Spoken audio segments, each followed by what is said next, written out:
Jadi kalau Anda ingin dikatakan seorang pemuda yang hebat, generasi milenial yang hebat, maka syarat pertama kehebatan dalam pandangan Allah itu iman. Awas, jaga iman. Kalau cuma sekedar jadi orang-orang yang intelektual, ya, punya daya dobrak yang tinggi, inovasi yang hebat, bikin aplikasi, bikin ini, bikin itu biasa. Jangankan Anda, yang belum beriman pun mampu.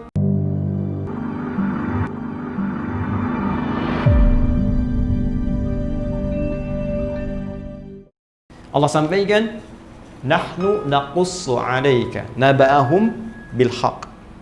Kata Allah, dengan segala keagunganku. Ingat, nahnu itu akar dari kata inna. Ya, na-nya asal dari nahnu. Ta'zimun nafsi, ta'zimus sya'ni. Masih ingat pelajaran kita di Aku Suka saat Ramadan?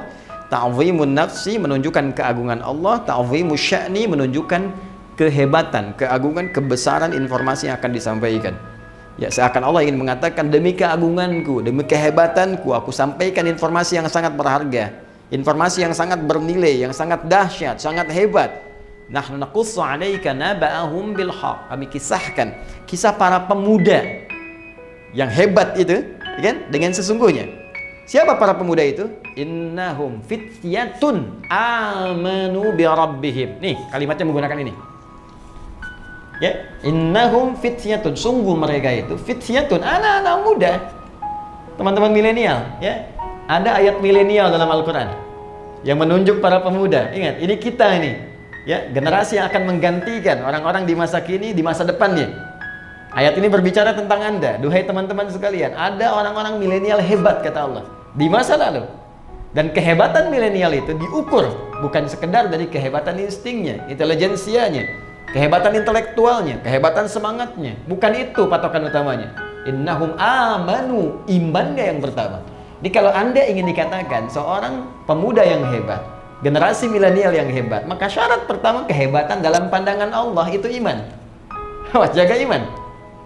Kalau cuma sekedar jadi orang-orang yang intelektual, ya, punya daya dobrak yang tinggi, inovasi yang hebat, bikin aplikasi, bikin ini, bikin itu biasa. Jangankan Anda, yang belum beriman pun mampu. Itu terbuka kompetisinya. Jangankan di Indonesia, di Amerika banyak, di Cina banyak, di Eropa banyak, melimpah. Tapi perlombaan menjadi baik, hebat dalam pandangan Allah itu spesial. Sang Khalik lah. Anda disebut hebat di Indonesia, belum tentu dikenal di Amerika. Orang Cina pun mimpi belum pernah ketemu kita. Orang Eropa belum tentu pernah lihat kita. Ya kan? Tapi kalau Anda disebut hebat oleh Allah, maka langit dan bumi mengatakan Anda yang terbaik. Maka syarat pertama, generasi pemuda hebat, itu kata Allah, amanu bi rabbihim, iman dulu. Nah, kenapa mereka disebut hebat? Ini dahsyat. Saking ingin mengupgrade imannya, mempertahankan imannya, mereka menghadapi intimidasi yang sangat luar biasa. Dikejar-kejar sampai masuk gua. Ancamannya bukan hanya sebatas intimidasi, bisa eksekusi. Bukan cuma persekusi, bisa dieksekusi. Ya, mereka untuk mempertahankan iman supaya di-upgrade imannya itu sampai masuk ke gua. Saking inginnya dekat dengan Allah Subhanahu wa ta'ala, saking ingin mempertahankan visi kehidupannya. Maka Allah katakan innahum, pakai inna, ya, harfu nasbin wa taukidin, tansibul isma wa tarfaul khabar, mabniun 'alal fathi la mahalla lahu minal i'rab. Huruf nasab yang mengangkat rafa ism, orang yang akan diangkatnya. Ini diangkat oleh Allah nih. Ini contoh nih, saya angkat nih. Kenang kisahnya. Sampai kini masih diingat kisahnya. Ya. Wa taukidin, Allah kuatkan. Saya tegaskan, ini orang-orang hebat, contoh mereka. Ya. Tansibul isma wa tarfa'ul khabar, dinasabkan. Nasabkan isimnya jadi dibuka. Ya, saya kembalikan tadi. Perhatikan baik-baik. Tansibul isma, dinasabkan isimnya, dibuka, tancapkan dengan kuat. Seakan-akan ingin mengatakan, ini orang-orang bisa menancapkan dirinya, keimanannya pada dirinya dengan kuat. Ya, wa tarfa'ul khabar, diangkat beritanya sampai sekarang. Ya, terekam sampai sekarang, dikenang. Ya, mabniun 'alal fathi, mabni ditetapkan, fathah dibuka untuk kita. Ini kalau ngaji bahasa dengan dalam, ya. Kalau ngaji cuma standar di nahwu, sharaf mungkin nggak sampai ke situ. Tapi kalau kita bawa ke ilmu bahasa, itu kita dapatkan, itu banyak makna. Banyak makna, harakat itu ada maknanya. Mabniun 'alal fathi, dibuka. Jadi contoh buat kita, la mahalla lahu minal i'rab. Tidak ada tempat untuk mengalami perubahan, nggak goyah dia. I'rab itu kan berubah, nggak goyah. Ini luar biasa. Nah, yang menarik apa? Belum selesai ayatnya. Wazidnahum huda. Ketika mereka mampu mengupgrade imannya, mau naik ke level yang ini, sehingga merasakan kenikmatan iman, apa yang terjadi? Kami tambahkan hudan. Tuh. Jadi syarat pertama, untuk menjadi orang takwa, itu beriman, upgrade iman kita, maka hudan akan turun. Hudan lil muttaqin. Ketika para pemuda tadi bisa mengangkat upgrade imannya, maka hudan turun. Apa yang terjadi ketika hudan turun? Nikmat kan? Ya, suratal ladzina an'amta alaihim. Kembali ke An-Nisa 69. Ulaika ma'al ladzina an'amallahu alaihim. Maka dapat nikmat dari Allah. Apa nikmatnya? Allahu Akbar, tinggal tidur 309 tahun. Ya, di gua lagi. Ya, Anda tinggal di tempat sempit, ngontrak masih mengeluh.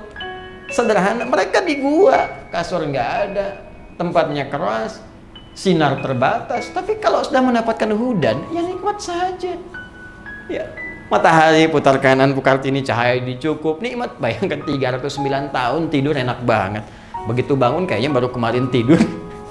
Coba lihat. Ya, Masya Allah. Ada orang tinggal rumah mewah, tempat tidurnya luar biasa. Setiap 9 menit bangun. Apa kenikmatannya? Huh? Anda boleh kaya, tapi belum tentu bahagia.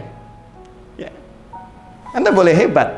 Ya, tapi belum tentu mendapatkan nilai-nilai kemuliaan seperti yang digariskan ini. Jadi ini syahidnya, ini contohnya. Nanti kalau sudah ini datang, upgrade dari amanuna yu'minun, muncullah halawatul iman. Maka kalau sudah begini, oh sudah. Ya, passion apapun nikmat saja. Apapun tinggal pilih. Mau dengan tenaga, mau dengan harta, mau dengan ilmu, mau dengan kedudukan, bebas, semuanya nikmat. Ya, Bilal itu cuma dengan tenaga, Abu Bakar dengan harta bendanya, Ali bin Abi Thalib dengan ilmunya, Amr bin As dengan kedudukannya, semua punya passion masing-masing. Bilal kalau mau jualan, mau dagang, bisa kaya. Sahabat Nabi banyak dikenang, bisa dimuliakan, tawaran banyak sepeninggal Nabi. Tapi kalau memilih jadi muadzin dengan tenaga saja cukup. Kenapa? Karena levelnya sudah kesini, sudah nikmat. Allahu Akbar, Allahu Akbar. Begitu azan, Nabi mengatakan, aku mendengar suara terumpahmu di surga. Aku mendengar suara terumpahmu. Bilal sederhana, baru adzan, terumpah saya sudah di surga. Ngapain cari yang lain, dengan adzan aja bisa ke surga? Itu Bilal. Cerdas kan? Yang lain cari dengan passionnya masing-masing. Ada yang usaha, ada yang macam-macam. Tapi yang saya ingin katakan, apakah yang kita kerjakan nikmat? Enggak, itu aja poinnya. Nih, halawah. Udah ada halawah enggak? Ya? Sudah halawah enggak? Sudah nikmat belum? Pekerjaan kita nikmat enggak sekarang? Hah? Kalau lebih dahsyat lagi, nggak ada beda. Saat sehat nikmat, diuji sakit nikmat, saat ada harta nikmat, kayaknya cukup nikmat gitu. Jadi semua tuh kayaknya terlihat anugerah Allah saja. Kalau sampai situ, wah udah luar biasa. Nah ini biasanya saking nikmatnya nanti hudan ini, kalau sudah masuk kepada jiwa orang beriman, naik tingkat ke sini, maka Allah akan rekatkan di hatinya. Rekat. Jadi hudan itu rekat di hati. Kan iman itu saya pernah sampaikan amalan hati kan? Ada rekat. Rekat itu diikat, robato namanya. Robato yarbatu. Rabit itu ikatan. Ya. Diikat begini. Di jiwanya. Kalau sudah ikat kan nggak lepas. Yang celaka kan yang belum diikat kan? Ya kan? Yang belum diikat nih. Tadi itu kadang naik turun, kadang ragu, ya. Kadang sholat fardu, kadang terlambat, kadang ada yang tinggalkan. Itu masih naik turun. Iman naik, kadang turun, kadang lepas, kadang datang. Tapi kalau diikat, kemana aja ikut. Kalau sudah ikut, jadi pedoman dalam kehidupan. Ini yang hebat. Makanya di ayat selanjutnya, ayat ke-14-nya, warabatna ala qulubihim. Dan kami ikatkan itu dalam jiwa-jiwa mereka. Ini bukti bahwa iman itu amalan hati. Kalau sudah benar imannya di hatinya, maka Allah berikan cahaya pada jiwanya. Dan diikat cahaya ini dalam jiwanya. Sehingga kalau sudah diikat, hudan, petunjuk ini menjadi sinar kepada seluruh tubuhnya. Karena itulah ketika dia menjadi sinar, maka semua aktivitasnya dibimbing oleh iman tadi yang